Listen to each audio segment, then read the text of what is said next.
ነገ ከሳውዛምተን ጋር የምናደርገው ተጠባቂ ትሬኒንግ የኤፍኤ ካፕ ትሬኒንግ 14 የበላነው ዋንጫ ነው። ገባሽ አይደለ? እጃችን የምናፍታታበት ለስፖርቲንግ እና ለቦርነማውዝ ጨዋታ እጃችን የምናፍታታበት ላይን አፕ እናወጣለን ነው የምላችሁ። ሮቴትድ የሆነ ግን ስቲል ጠንከር ያለ ነገር ማድረግ የሚችል ስኳድ ነው የምንሰራው። በደንብ አድርገህ ተከታተለኝ ነው የምልህ። በረኛ ላይ አፈር የበላኸውን ኬፓ 2 ዋንጫ ማምጣት ትችላለህ። እነዛን 2ቱን ለራያ ብዬ አንዱን ዋንጫ ከእጅ አፈር የበላ የሆንክ ሰው ያውን ከዚህ ማስወጣን አድከም የሆንክ ሰው የማ ኬፓን ይዘን እንገባለን። ራያ ሪላክስ ማድረግ ስላለበት ማለት ነው። መሀል ላይ ስንመጣ ጋብሪኤል እና ሳሊባን አናስገባቸው፣ ማረፍ አለባቸው። ገባር ለገዛ በተከታታይ በየ3 ቀኑ ሊጮቱ ስለሆነ ማለት መሀል ላይ በሳሊባ ቦታ ሞስኬራ እናስገባለን፣ በጋብሪኤል ቦታ ደግሞ ካላፊዮሪ እናስገባለን ማለት ነው። ተረዳችሁኝ አይደለ? ቀኝ ላይ ስንመጣ ደግሞ ቲምበር አሁንም ይረፍ ቤን ዋይት እናስገባለን። በቃ ትክክለኛ ላይ ነው። ቤን ዋይት ራሱ ይረፍ ካልሽ አርቴታ ቅር አይለኝም። ሳልመን ማስገባት ይችላል፣ ግን እኔ ቤን ዋይትን መርጠዋለሁ ነው የምላችሁ።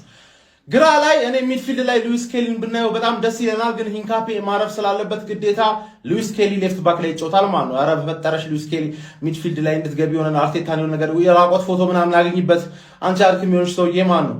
6 ቁጥር ላይ ስንመጣ ደግሞ ያልተዘመረለት ጀግና ክርስቲያን ኖርጋርድን እናስገባለን እዚች ጋር ማለት ነው። ወደ 10 ቁጥርና 8 ቁጥር ከመምጣት በኋላ እዚች ጋር ትንሽ ለየት ልልባችሁ እችላለሁ። ኤቨርሼ ኤዜ ማረፍ አለበት፣ ግን ማርቲን ኦዲጋርድ ተመልሷል። ስለዛ ማርቲን ኦዲጋርድን እዚች ጋር 10 ቁጥር ደቅ እናደርገዋለን ማለት 8 ቁጥር ላይ ትንሽ ክፍተት ሊፈጠርብን ነው ማለት ነው። ዴክለር ራይስ መሰለፍ የለበትም እናውቀዋለን። ለዚህ ነው ሉዊስ ኬሊን እዚች ጋር አድርገው ያልኩት።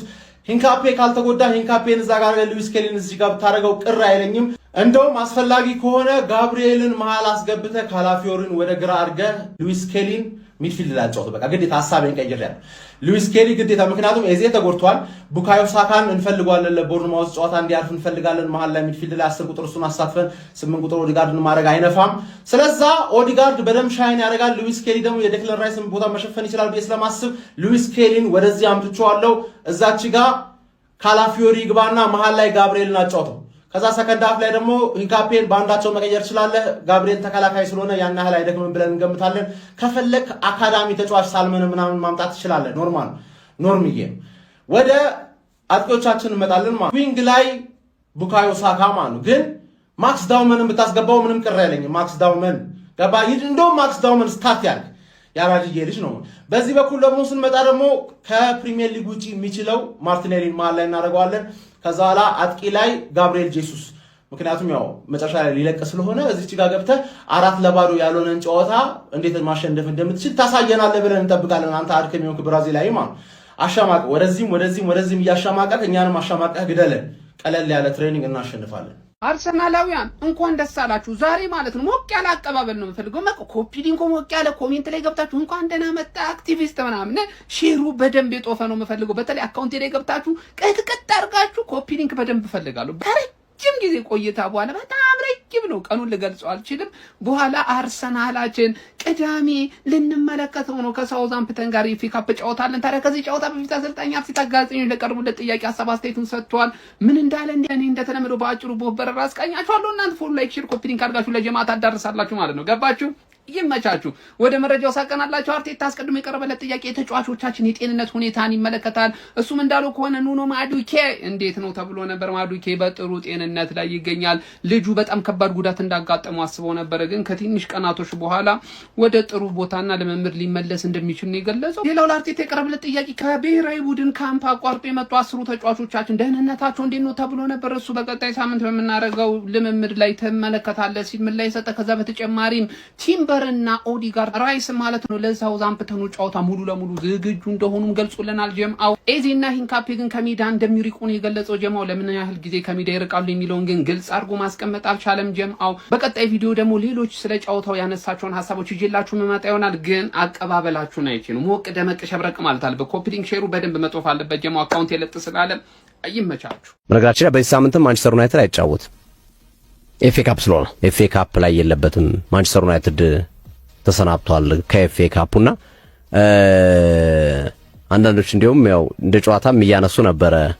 ያው ማንቸስተር ዩናይትድ የነዳጅ ወጪ እየቆጠበ ነው እያሉ ነው። ነዳጅ ስለሌለ እንቅስቃሴው መገታቱ ጥሩ ነው የሚል ሀሳቦችን ሲሰጡን እንመለከታለን። ነገ ክለቤን እንደማየው ሳቅ ማለት ነው። ትልቅ ኩራት እየተሰማኝ ነው የምላችሁ። ትልቅ እንደኔ የሚሰማው ሰው አለ ወይ ነው የምልህ። በቃ እናቴ ተሙት የሆነ በቃ የሆነ የወንድሜ ሰርግ ምናምን ያለ እየመሰለኝ ነው። ውስጤ ላይ ያለው ደስታ ነው የምላችሁ። እስቲ እናንተን ኮሜንት ላይ አስቀምጡልኝ። ለማንኛውም ከአሰልጣኛችን ጀምሮ እነ ጋብርኤል ጀሱስ አንድ ትልቅ ዋንጫ እንደምናነሳ በጣም እርግጠኞች ነን እያሉ ነው እነ ኦዴጋርድ። ለማንኛውም ይመቻችሁ። እቺን ነገር ከ10 ስንት ሰጣችኋት? እስቲ ኮሜንት ላይ መልካም ቀን ይሁንላችሁ። መልካም ቀን ይላል የአርሴ ፋሚሊ። እሺ ሊቨርፑላን ከነገው ከማንቸስተር ሲቲ ከኤፍ ኤ ካፕ ጨዋታ በፊት በዛሬው ዕለት እንግዲህ አሰልጣኛችን አርኔ ስሎት ጋዜጣዊ መግለጫ ሰጥተው ነበር። በጣም ነው የሚደብረው። አሊሰን ቤከር በጌታ ስም ሙሉ ሲዝኑን እንግዲህ ከዚህ ዓመት ከውድድር ውጭ ሆኗል ማለት ነው። እጅግ በጣም የሚያስጠላው ያን ያህል ከባድ ይሆናል ብለን አልጠበቅንም። አሁን ከፊት ለፊታችን ያሉብንም ቢግ ጌሞች ቻምፒየንስ ሊግን ጨምሮ አላቅም ሚዲያስ አላቅም ግን ማማርዳሽቪሊ ጊዜው ያንተ ነው፣ ተጠቀምበት። በተጨማሪ መጠነኛ ጉዳት አጋጥሞት የነበረው መሐመድ ሳላ ለነገው ጨዋታ ብቁ ሆኖ እንደሚደርስ እንግዲህ ስሎት ተናግረዋል። እንዲሁም ለረጅም ጊዜ በጉዳት ምክንያት ከሜዳ ርቆ የነበረው አሌክሳንደር ኢሳክ ከተቀያሪ ወንበር ምናልባት ተነስቶ እድል ሊሰጠው እንደሚችል ነው እንግዲህ ስሎት ፍንጭ የሰጡት። የጀረሚ ፍሪምፖንግ ሁኔታ ያው ቀለል ያለ ጉዳት መሆኑ ተገልጿል። እናም የሱም ሁኔታ ታይቶ እንደሚወሰን ነው እንግዲህ ስሎት የተናገሩት። ፋሚሊ እኔ ግን የአሊሰን ነገር እጅግ በጣም ነው የቆጨኝ። ብቻ ቅድም እንዳልኳችሁ እንተማመንባለን። ማማርዳሽቪሊ ከዚህ ሁሉ ጉድ ታውጣናል። ይመቻችሁ። ሊቪያንስ አይንሽን ማየት አልፈልግም። የሚዲያ ሀና ለማታቅ ስራ አስኪያጅ ቡና እንጠጣ እያለች የምትጨቀጭቀኝ የነበረች ሴትዮ የቢሮ ሰራተኛ ማይወዳት የተለያዩ የሬዲዮ ጣቢያ ማናጀሮችን ባየሁበት የሊትሬሲ ሌቭል ለቦታው ማትመጪኝ ክስ ምናምን ስለምትወጪ ጠበቃም ስለማይጠፋ ዙሪያሽ መክሰስ ትችያለሽ። 1 ሚሊዮን ክስ መክሰስ ትችያለሽ እያለች ስትጎተጎተኝ የነበረች ለቦታው ማትመጪኝ ነግርሻለሁ። አስረግጬ ነግርሻለሁ። ዙፋኑም አይገባሽም። አይ ብቃቱም የለሽ። አትመጪኝ ደግሞዋል። ንቀት ስላለብሽ ከቤት ስለወጠረሽ። በነገራችን ላይ አሉላ የወጣ መጨረሻው እንደዚህ ሆነና አንድ ያልገባው ነገር አለና ምናልባት በዚህ ሰዓት አሉላን የሚቀጥር ማንኛውም ድርጅት እንደዚህ አወዛጋቢ ነገር ያደርጋል። ሚዲያውን በዛው ፕሮሞት ይደረግልኛል ብሎ ካላሰበ በጣም አወዛጋቢ ልጅ ነው። እኔ ፐርሰናሊ ካሉላ ጋር ችግር የለብኝም፣ ግን ከሱ ጋዜጠኝነት ላይም ተምሬያለሁ ብሎ ከሚያስብ ሰው የማይጠበቅ አይነት ነገር ነው የሚያደርገው። ነገ አንድ የሚቀጥር ኃላፊ ያንተ ማናጀር ነገ ሌላውንም እንደዚህ እንደማትለው እርግጠኛ አይሆንም ባንተ ማለት ነውና እንደዛ እንኳን ትንሽ አርቀ ማሰብ አልቻልክም። ተቀጥረ ነገር ልትሰራ እያሰብክ በዚህ ደረጃ እንደዚህ ማለት የለብም። አንተ ከተነካ ለሰው ትሰድባለህ ማለት ነው። የሆነ ተምሬያለሁ ብለህ የምትመዘው ነገር አለ፣ ግን ምንም አንተ ቦታው ላይ የለህም። እኔ አሉላ ብቻ አሉላ በቃ ትንሽ ጊዜ ተረጋጋና ጓደኞቹ አብራችሁ ያላችሁ ሰዎች ካላችሁ ጎበዝ አትበሉት። የሲዲ ስፖርት ላይ ያላችሁ ሰዎች ያው ምከሩት አሉላን ለማለት ያክል ነው። ጉዳት ላይ ስላሉ ተጫዋቾቻችን ለቦስ ሚኬል አርቴታ እንግዲህ ከጋዜጠኞች ጥያቄ ቀርቦለት ነበር። እሱም እንዲህ በማለት መልሷል። ቪዲዮውን በደንብ ኮፒ ሊንክ አድርጉት። መጀመሪያ እንግዲህ ስለ ጁሪያን ቲምበር እና ማርቲን ኦዴጋርድ ለነገው ጨዋታ ዝግጁ እንደሚሆኑ ቦስ ተናግሯል። ከዛ ውጭ ኖኒ ማዱዌኬ ያው መጀመሪያ ላይ በጣም ተሰግቶ ነበር፣ ግን በቀናት ውስጥ ይመለሳል ማለት ያው ለሮቡ ጨዋታ ምናምን የማየት እድላችን ሰፊ ነው ማለት ነው። ከዛ ውጭ ስለ ኤብሪች ኢዜ እና ስለ ፒየሮ ሂንካፒ መቼ እንደሚመለሱ ስፔሲፊክ የሆነው እንዴት መናገር ፈቃደኛ አይደለም ሀቢቢ። ከዛ እንግዲህ ከኢንተርናሽናል ብሬክ ላይ የነበሩ ተጫዋቾች ምናምን መቼ ይመለሳ ባለፈው ከብሬክ የተመጡ ተጫዋቾች መቼ ለጨዋታው ዝግጁ እንደሚሆኑ ጠይቀውት ነበርና ጀለስ እንግዲህ ነገ ላይ ለማንኛውም የተሻለውን አስተላለፋችንን ጠንካራውን ሆነ አስተላለፍ ታያላችሁ ብሏል። ብዙዎችን ተጫዋቾች እናያለን ማለት ነው። ሀቢቢ ይመቻችሁ። የሚገርም ነው ጀማው ሸሌሲ ሙሉ ለሙሉ ከጉዳት አገግሞ ወደ ልምምድ መመለስ ችሏል። ኧረ ጆባኒ እባክህ፣ ኧረ እባክህ ቢያንስ የራሳችንን ስም እንኳን ቀለል አድርገህ ጥራው። እንዴ እኔ እንዴት ነው ስሙን ያመጣኸው? እንዴት ነው ይመጣል? እኔ እኮ ፈራው ሰገው እኮ ልናገር ራሱ ጆባኒ እንዴ ሁለተኛው እስኪኛ ተጫዋች አይደለም እንደዚህ አህያም በትክክል የለም እንዴ እንዴት ነው እኔ ስም እንዴት ነው እንደዚህ የሚመጣው? እንዴ እኔማ ይሄንንማ ኤልያስ ተባበል ልትለው ነበር የመሰለኝ። እንዴት ነው ያመጣኸው? ኧረ እባክህ በሚካኤል ኧረ በገብርኤል እንደው በአላህ ኧረ እንደው በሁሉም ጆባኒ እንደው ቢያንስ አታዋርደን፣ የራሳችን አታሳጣን። በስትክክል ጥረው ቢያንስ አቀራርቦ ኧረ እባክህ የሸፊደል ደስ አይልም ጆባኒ። እንዲህ ተው በቃ ተው ጆባኒ። እንዲህ ኤብሬቺዜና ሂንካፔ ላልተወሰነ ጊዜ ከሜዳ ይርቃሉ። ሚኬል አርቴታ የነገውን ጨዋታ በተመለከተ ጋዜጣ መግለጫውን እየሰጠ ይገኛል። በጉዳቶች ላይ ያነሳቸውን ዋና ነጥቦች በአጭሩ እንመለከታለን። እንደተለመደው ኮፒ ሊንክ እንዲሁም ደግሞ ላይክ እና ፎሎ እያደረጋችሁ እስከ መጨረሻው እንድትካተሉ ጋብዛችኋለሁ። መጀመሪያ ማርቲን ኦዴጋርድ እና ጁሪያን ቲምበር ሙሉ ለሙሉ ከጉዳታቸው አገግመዋል። የነገውንም ጨዋታ ሊሳተፉ እንደሚችሉ ሚኬል አርቴታ ተናግሯል። ኖኒ ማዱኬን በተመለከተ የደረሰበት ጉዳት ቀላል እንደሆነ እና በቀናቶች ውስጥ ወደ ሜዳ ሊመለስ እንደሚችል ሚኬል አርቴታ ተናግሯል። በተጨማሪም ኤብሬቺዜና ፔሪንካፔን በተመለከተ ላልተወሰነ ጊዜ ወደ ሜዳ አይመለሱም። ወደ ሜዳ የሚመለሱበትንም ቀን አላቅም ሲል ሚኬል አርቴታ ተናግሯል። በተጨማሪም ዊሊያም ሳሊባ፣ ጋብሪኤል ማጋሌዥን ጨምሮ የሀገራት ጨዋታዎችን ያልተሳተፉ ተጫዋቾች የነገው ጨዋታ ላይ እንመለከታቸዋለን ተብሎ ተጠይቆ ነበረ። ሚኬል አርቴታ ማጠር ያለ መልስ ነበር የመለሰው። የነገውን ጨዋታ ጨምሮ በሚቀጥሉት ጨዋታዎች ላይ አብረን የምንመለከተው ይሆናል ሲል ሚኬል አርቴታ ተናግሯል። ሚኬል አርቴታ በጉዳቶች ላይ ያነሳቸው ነጥቦች እነዚህን ይመስላሉ። ምናልባትም ወደ በኋላ የሚወጣ አዳዲስ መረጃዎች ካሉ ይዤላችሁ መጣ ይሆናል። ኮፒ ሊንክ እንዲሁም ደግሞ ላይክ እና ፎሎ ማድረግ እንዳይረሳ። ምን እንዳለ ሰማችሁ ሀቢቢ? ይሄ ሰውዬ እኮ ቀልዱ አይጠገብም እኮ። እንግዲህ ጋዜጠኞች ለነገው ጨዋታ ማንኛውም በረኛ ነው የምታሰልፈው ብለው ይጠይቁታል እና እድሜው ከ32 ዓመት በታች ነው። ሁለት ቋንቋዎች ይናገራል። ሲቀጥል የቀኝ እግር ተጫዋች ነው። እኔ ታዲያ ምን ይባላል አሁን? እስኪ ገምቱ እናንተ ማን ሊያሰልፍ እንደሚችል ማለት ነውና እንደዚህ ብሎ መልሶለታል ሀቢቢ። ይመቸው አቦ ይመቸው። እኔ ግን እንትና ላይ ሁሉ ኬፓን ይመስለኛል ያው ብዙ ጊዜ የዛኛው ላይ እሱ ስለሚያሰልፈው ማለት ነውና ብቻ ጀለስ ግን ይመቻት።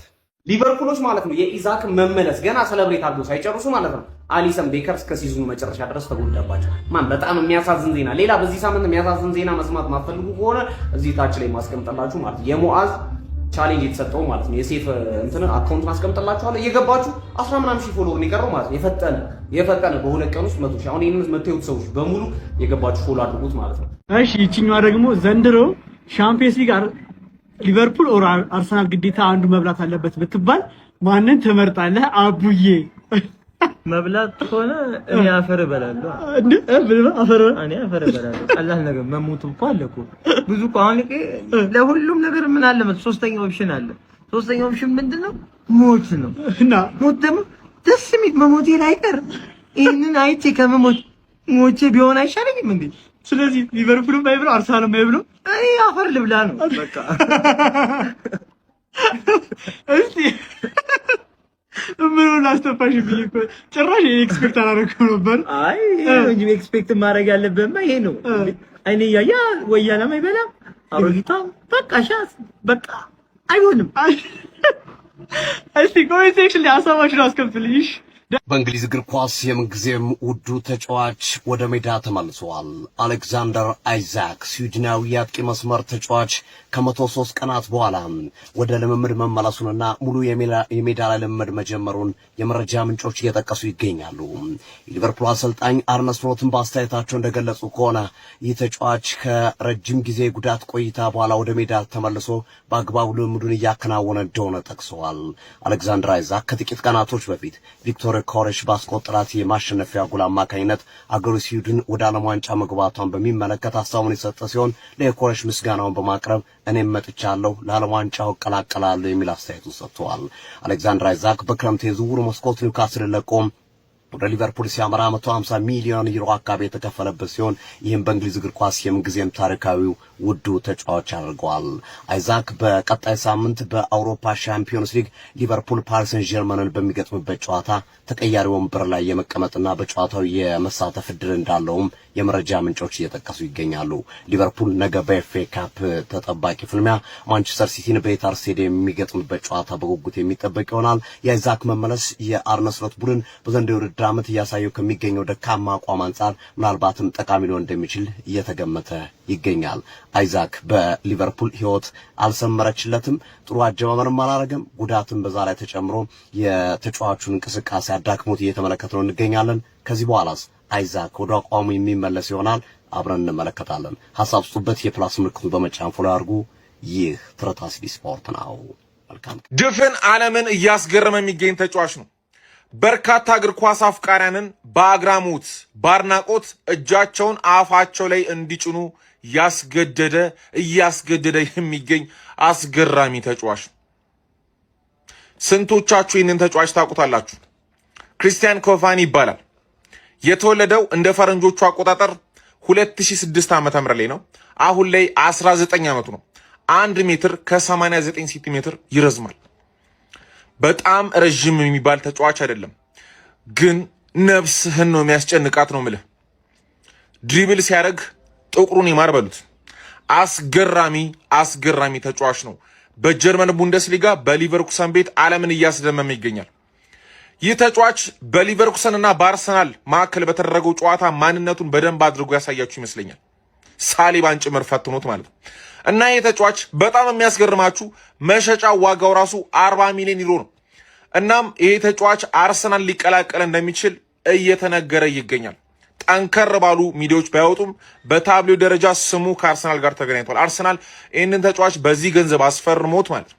ይህ ሁነኛ 9 ቁጥር ምናምን እኮ ሊያደርጉ አይደለም። ሁነኛ ተመራጭ ተጫዋች ሳይሆን ለስኳድ ዴብዝም ሊጠቀሙ። አርሰናል ዘንድሮ ጨክኗል። እናንተ ክሪስቲያን ኮቫኒ እመኑኝ፣ ወደፊት ይህንን ስም ታስታውሱታላችሁ። አርሰናል 4 ጨዋታዎችን ካሸነፈ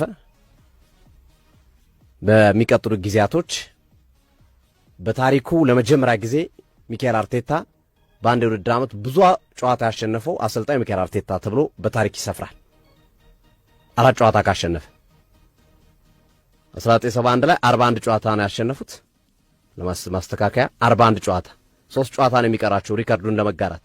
4 ጨዋታ ካሸነፉ ግን አርሰናሎች ሚካኤል አርቴታ የመጀመሪያው ታሪካዊ አሰልጣኝ ይሆናል። በአንድ የውድድር ዓመት 42 ጨዋታዎችን በማሸነፍ የመጀመሪያው ታሪካዊ አሰልጣኝ ይሆናል።